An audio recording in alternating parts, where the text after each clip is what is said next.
Pangong so lake మీద bridge కడుతోంది. China Bharat మధ్య సరిహద్దు వివాదాలు మనందరికీ తెలిసిందే. గత సంవత్సరం అంటే మే 2020లో గాల్వన్ వ్యాలీ దగ్గర ఎంత దారుణం జరిగిందో మనం చూసాం. ఈ 20 నెలల నుంచి ఈ ప్రాంతంలో భారత్ చైనా రెండు కూడా ఇన్ఫ్రాస్ట్రక్చర్ డెవలప్మెంట్ మీద దృష్టి పెట్టాయి. ముఖ్యంగా హెలిప్యాడ్లు, రోడ్లు ఇవన్నీ కూడా కన్స్ట్రక్ట్ చేస్తున్నాయి. దీనిలో భాగంగా చైనా ఇక్కడ బ్రిడ్జ్ కడుతోంది. ముఖ్యంగా ప్యాంగాంగ్ సో లేక్ అంటే 2/3 వంతు చైనా చేతిలో ఉంది, 1/3 వంతు భారత్ చేతిలో ఉంది. చైనా చేతిలో ఉన్నది సరిపోకుండా ఇప్పుడు మొత్తం భారత్ని ఈజీగా యాక్సెస్ చేసేందుకు చైనా నార్త్ సైడ్న కుర్నాక్ ఫోర్ట్ ప్రాంతం నుంచి సౌత్ సైడ్న మాల్డో ప్రాంతం వరకు బ్రిడ్జ్ కడుతోంది. దీని ద్వారా చైనా చుట్టూ తిరిగి రాకుండా ఈజీగా భారత్ని యాక్సెస్ చేసే వీలు కల్పిస్తోంది. దీనివల్ల చైనా సైనికులు భారత్ని అటాక్ చేయటం ఈజీ అవుతుంది. దాంతోపాటు భారతదేశం సైనికులు ఎదురుదాడి చేసినప్పుడు చైనా పారిపోవడానికి వీలుగా వాళ్ళ ఆయుధాలని రక్షణ కల్పించే వీలుగా ఈ పని చేస్తోంది. మొన్నటికి మొన్న జనవరి 1వ తారీఖున గాల్వన్ వ్యాలీలో చైనా తమ జెండాను ఎగరేసి ఒక వీడియో తీసి న్యూ ఇయర్ విషెస్ పంపించిందంట. ఇవన్నీ చూస్తుంటే భారత్ పైన కాలు దువ్వినట్టే తెలుస్తోంది కదా. అయితే ఇక్కడ మనం చాలా గమనించాలి భారత్ చైనా మధ్య.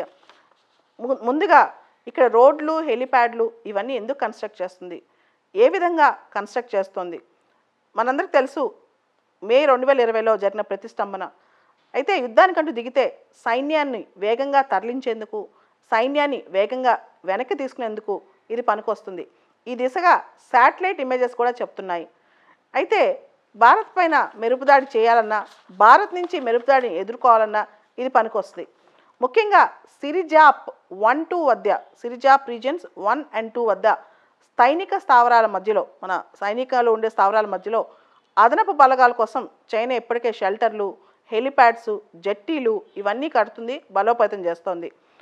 మీ అందరికి తెలుసు 1950లకు ముందు కుర్నాక్ ఫోర్ట్ అనే ప్రాంతం భారతదేశం చేతిలో ఉండేది. దాన్ని చైనా నెమ్మదిగా స్వాధీనం చేసేసుకుంది. ఆ తర్వాత అక్కడి నుంచి ప్యాంగాంగ్ సో లేక్ కూడా 2/3 ఆఫ్ ద లేక్ ఆక్యుపై చేసేసుకుంది చైనా.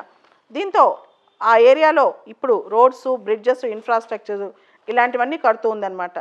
దాంతో చైనా సైనికులు అంటే PLA వాళ్ళకి ఇదంతా చాలా సులభంగా ఈ ఏరియాను ఆక్యుపై చేసుకునే అవకాశం ఉంది. భారత్ చైనా మధ్య సరిహద్దు దాదాపు 3488 కిలోమీటర్స్ ఉంది. భారత్పై చైనా ఎప్పుడూ కాలు దూతూనే ఉంది. ఇంత పెద్ద సరిహద్దులో మెక్మోహన్ లైన్ని చైనా ఎప్పుడు డిస్ప్యూట్ చేస్తూనే ఉంది. అంతేకాదు 1962లో ఎటువంటి హెచ్చరిక లేకుండా భారత్ పైన యుద్ధమే చేసింది చైనా. పూర్తి స్థాయిలో 90,000 స్క్వేర్ కిలోమీటర్స్ ఉన్న మొత్తం Arunachal ప్రదేశ్ను China కోరుకుంటోంది. Already Aksai Chin area మొత్తం ఆక్యుపై చేసేసింది. ఇంకా చైనాకి ఏం కావాలి? చైనాకి ప్రపంచంలో పెత్తనం కావాలి. ఆల్రెడీ చైనా ఆర్థికంగా బలీయమైన శక్తి భారతదేశం కంటే. ఇప్పుడు చైనా ప్రపంచంలో నెంబర్ 1 పవర్ అవ్వాలని కోరిక. దాంతో చుట్టుపక్కల దేశాల్లో ఉన్న భూభాగాలను ఆక్రమించి, అంతేకాకుండా ఇంటర్నేషనల్ వాటర్స్ని కూడా చైనా పెత్తనంలోకి తెచ్చుకోవాలని చైనా కోరిక అనమాట. ఈ దిశగా చైనా ప్రయత్నాలు సాగిస్తోంది.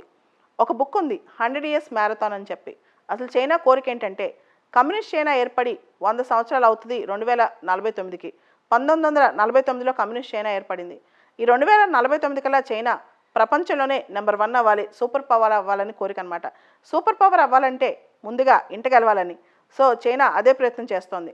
అంతా బాగానే ఉంది, కానీ చైనాకి ముక్కుకు తాడేసేది ఎవరు అనేదే పెద్ద ప్రశ్న.